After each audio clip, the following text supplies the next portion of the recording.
having more fun than a human being should be allowed to have. Rush Limbaugh behind the golden EIB microphone.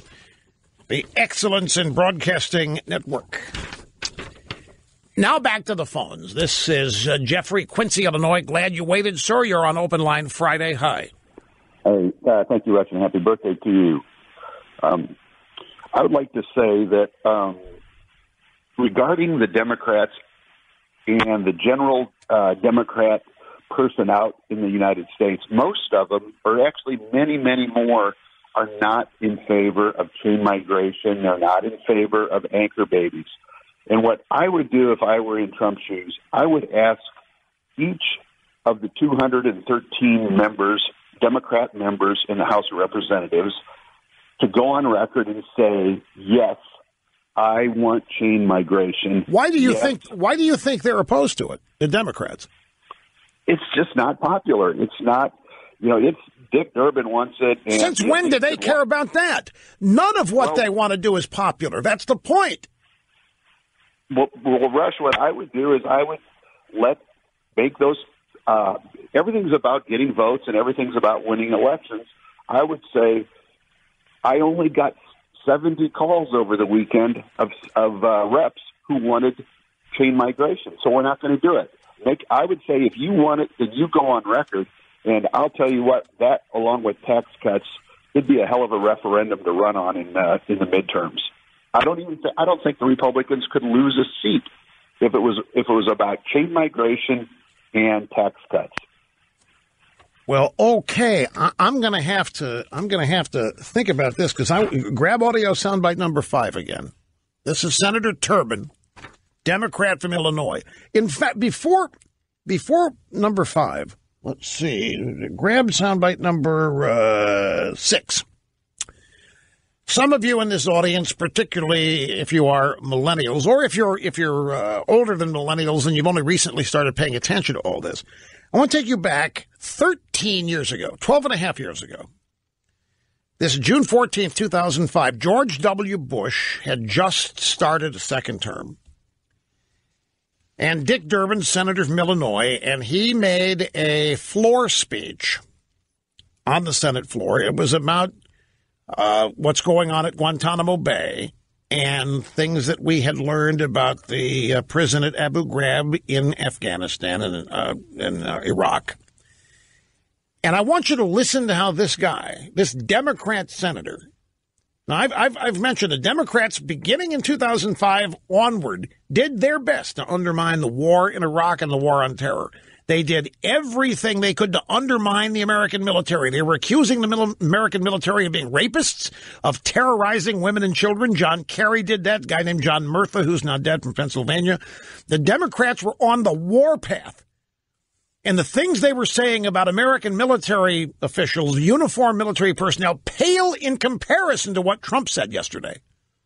They were impugning daily the integrity and the honor of the military of their own country, and it was epitomized, highlighted by this speech.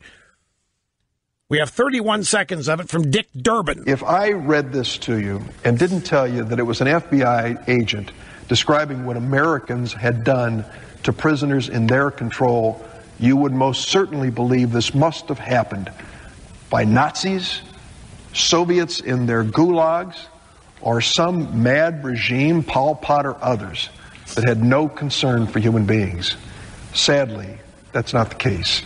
This was the action of Americans in treatment of their own prisoners. So there he is describing our prison interrogation techniques at Guantanamo Bay, and he's comparing them to Nazis, Soviets in the gulags, Pol Pot. These are people that committed genocide. These are people who committed mass murder.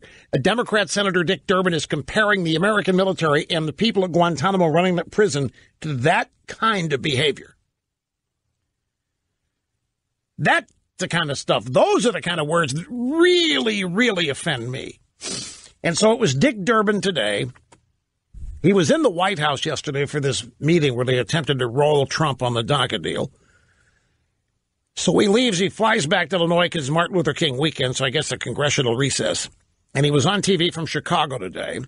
And after assuring everybody that he had heard Trump say that word, and it was appalling, and it was unseemly, and I never thought I would ever hear anything like that in the Oval Office. It was bad. It was very bad. It was horrible. I was so depressed. I was so disappointed. I couldn't believe I was listening to it. He followed it up with this. When it came to the issue of, quote, chain migration, I said to the president, do you realize how painful that term is to so many people? African Americans believe that they migrated to America in chains. And when you speak about chain migration, it hurts them personally. And he said, oh, that's a good line. And then when I talked to him about the impact this has on family unification in a nation that values families with the flag as the most important symbols of our future, they scoffed at this notion. It was a heartbreaking moment. All right. Now, this is a great illustration of just how the Democrats operate. They just make it up out of whole cloth, and they put things together, words together that are designed to be insulting and demeaning, and in this case, totally made up. There is not a single person in this country, when the term chain migration is used, who thinks of slaves arriving in America 200-300 years ago, enslaved in chains on slave ships. I've never heard of this. This is totally made up.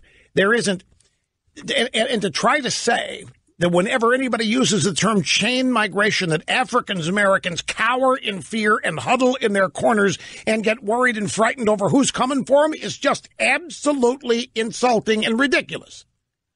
Chain migration has no relationship whatsoever to slavery or African Americans. It is a specific term related to a certain type of result that happens from allowing illegal immigrants amnesty. It's a way for one person being granted amnesty to all of a sudden become 5 or 6. And it is used purposely to subvert American immigration law. And here's Dick Durbin trying to twist it and say that it is a racist term used by Republicans.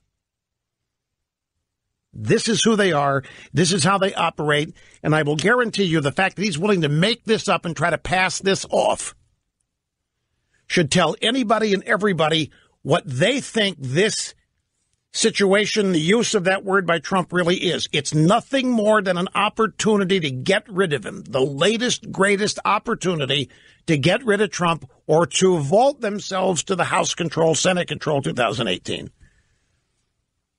And they are missing everything that's happening right in front of their faces, just like they missed it when Trump announced in June of 2015. They have tunnel vision. They are unable to see any event outside the narrow boundaries of, can we use this to destroy Trump? That is how they see every event, every comment that is controversial or problematic. Every comment, everything Trump says, everything any Trump supporter says, the narrow boundary of, can that be used to destroy or damage Trump? And that's all this is to them. I do not believe that they are morally outraged. I do not believe that they are in any way offended. I believe the exact opposite. I think they are excited. I think they are ecstatic. And I think they are happy that Trump used that word because of the opportunity they think it gives them. They're not sad. They're not disappointed. They're not offended. They're not outraged. They're not crushed. They're so excited they can't contain themselves. The New York Post is reporting that Republican Senators David Perdue and Tom Cotton say they don't recall President Trump specifically smearing Haiti and African nations as bad places at an Oval Office meeting they attended Thursday. So David Perdue and Tom Cotton say they don't recall hearing Trump say it. Trump has denied saying it, sort of. But anyway, the James Clyburn of the Congressional Black Caucasians is now saying that they're going to demand that Trump be censured over these remarks.